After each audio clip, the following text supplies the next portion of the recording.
America's COVID time warp, long testing and vaccination lines in Miami, and familiar fears of exposure. He doesn't live in my house, but I'm so scared. So I decided to make an appointment to get tested just for, just in case. In New York City, the positivity rate has doubled in just 4 days. A city health advisor tweeted, "We've never seen this before in NYC." A return to holiday tradition is halted once again. Radio City Music Hall announced its Christmas spectacular shows are canceled for the rest of the season due to increasing challenges from the pandemic. In pharmacies, store shelves for rapid tests sit empty, all echoes of the past.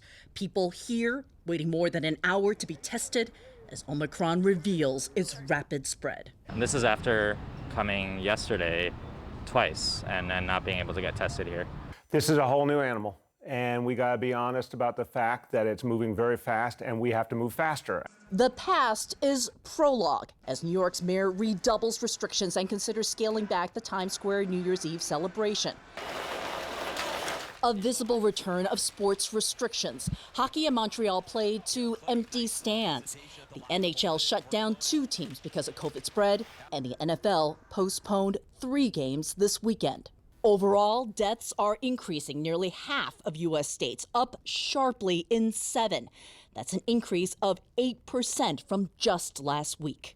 I think we're really just about to experience a viral blizzard. If you look at what's happened in South Africa, you look what's happening in Europe, I think in the next 3 to 8 weeks, we're going to see millions of Americans are going to be infected with this virus. We are looking at a winter of severe illness and death for unvaccinated.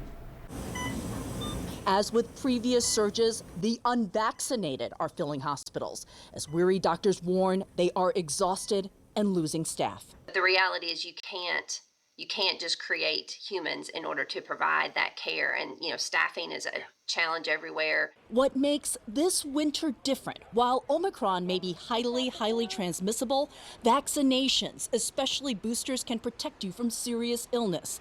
But in a setback to parents of 2 to 5-year-olds, Pfizer said 2 doses of his vaccine did not produce enough immunity, saying they're now testing out 3 child-sized doses, a delay until the second quarter of next year. You want to really get the right dose and the right regimen for the children. So although you don't like there to be a delay, you want to get it right. And that's what they're talking about.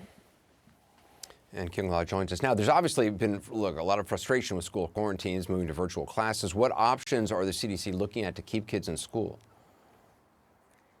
Well, the CDC presented something, and it's a pilot program called Test to Stay. One of the places where they did that test is actually here in Los Angeles County. And basically what this is instead of what's currently CDC formal guidance, which is if your child is exposed, has some sort of exposure, then you have to quarantine for 14 days. It can be really frustrating for families because then you got to scramble and figure out childcare. But in Test to Stay, what they found in these pilot tests is as long as the kids are tested at least twice during a 7-day period, then there is no higher transmission. The goal here, Anderson, is to keep kids in school even as we have more of this virus, the Omicron variant, swirling, and it'll be swirling in schools. Anderson? King Law, appreciate it. Thanks. With all of that, it's a lot. We're especially glad to be able to turn to Dr. Francis Collins, Director of the National Institutes of Health. Dr. Collins, so you heard infectious disease expert Michael Osterholm say that we're about to experience a viral blizzard, he called it. Millions of Americans getting infected in the next 3 to 8 weeks. Do you agree with that? Is that what we're about to see? It's clear that Omicron is an extremely contagious variant, that it doubles every 2 to 4 days, and you just have to look at the projections of what that means. And yeah, we are in for a lot of cases of people getting infected with this virus.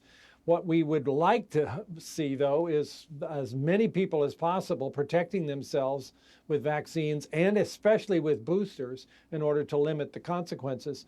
Anderson, we still don't really know, and there's some controversy about this, whether Omicron causes the same kind of severity of disease or whether it's a somewhat milder form of the illness. We really need to know that. I would not assume right now that it is milder, but wouldn't that be nice if it turned out to be the case?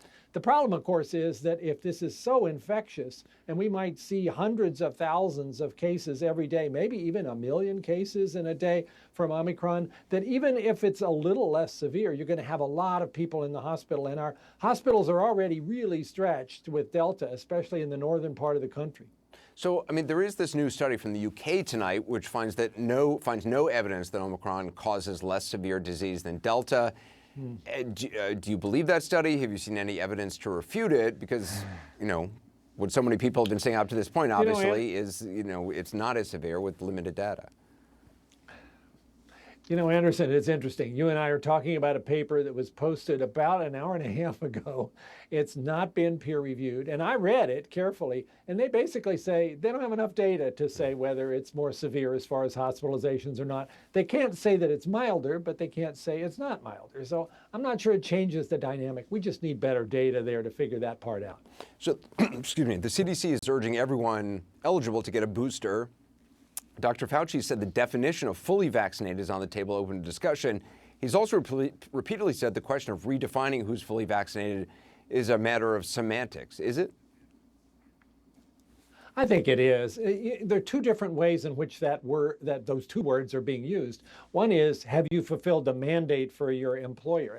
I'm the director of NIH for at least 2 more days, and all our federal employees have to be fully vaccinated, which means they need 2 doses of Moderna or Pfizer or 1 of J&J. But fully vaccinated in another sense, in terms of being fully protected against SARS-CoV-2 and especially Omicron, at this point means a booster. So anybody who's listening who's in that sort of 60% of people who got the original vaccinations and are now eligible for booster but haven't done it, this is the time to do so. Give yourself a Christmas present. Get that booster. Don't wait, because Omicron is going to be one of those things you don't want to mess with, and your best protection is the booster. But the booster will take, no matter, if anybody gets vaccinated now or gets a boost, it's still going to take 2 weeks to really have full efficacy. It obviously should be done. A lot of people are worried going to the holiday week about traveling, gathering indoors. What should everyone be doing to celebrate safely? Well, safely is the absolute watchword here. I mean, people are tired of these recommendations about how to be safe, but they still apply. The virus is still going to be best held at bay if we follow them. This is, after all, a very wily virus, but it still has the same way of being transmitted by people being close together in a closed space. So if you're in one of those situations, boy, keep your mask on if you're indoors, and maybe even consider whether you want to gather at all in a large group with people who are unvaccinated, because that's where a lot of the trouble is going to happen. And consider, if you are going to a gathering where even everybody's vaccinated, not a bad idea to also look into getting tested before you go, just to be sure you're not the one who happens to have a breakthrough infection and don't even know it and might be spreading it to other people. Would you mask up even if you know the people you're having dinner with, or I guess dinner you're eating, so you're not wearing a mask, but you're going to go over to their house, even if they're vaccinated? Would you mask up? Absolutely. I'm planning to do that tomorrow night. So Pfizer's 2-dose regimen for 2 to 5-year-olds failed to produce expected immunity, and now Pfizer is adding a 3rd dose to the regimen. What's your message to parents who are concerned that a vaccine for younger kids keeps getting delayed further? They're now saying because of this needing to do tests with a 3rd, that it's going to be delayed, I think, to the 2nd quarter of 2022. Well, let's be honest, that's not the answer anybody was hoping to have, but isn't it a good thing that they're actually checking in this study to see whether the 2 doses were going to be sufficient? And in that age group, apparently between age 2 and age 5, 2 doses of 3 micrograms was not enough to get you up into the safe zone, hence the need for a 3rd dose. That's what's now going to be required, but of course that's going to take a little bit more time. I wish that was not the answer, but I'm glad the science is driving the decision. Just before talking to you, I got an email from a friend of mine. He's got 2 kids and has been incredibly careful, and it has this feeling of like, should I just give in to the inevitable that I'm going to become positive and just, give into it. And there's certainly a lot of COVID fatigue. And some people have said, look, the variant is so contagious, Omicron is, it's basically inevitable that most people get affected, including people who are vaccinated. And why not just rip the Band-Aid off, so to speak? What do you say to that? I say that's a dangerous approach because Omicron maybe is somewhat less severe, although we don't know that, and the UK study is questioning that. But just letting it rip here and having everybody get infected, there are going to be serious casualties as a result.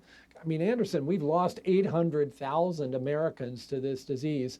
I'm not going to tell you that Omicron is not capable of adding to that.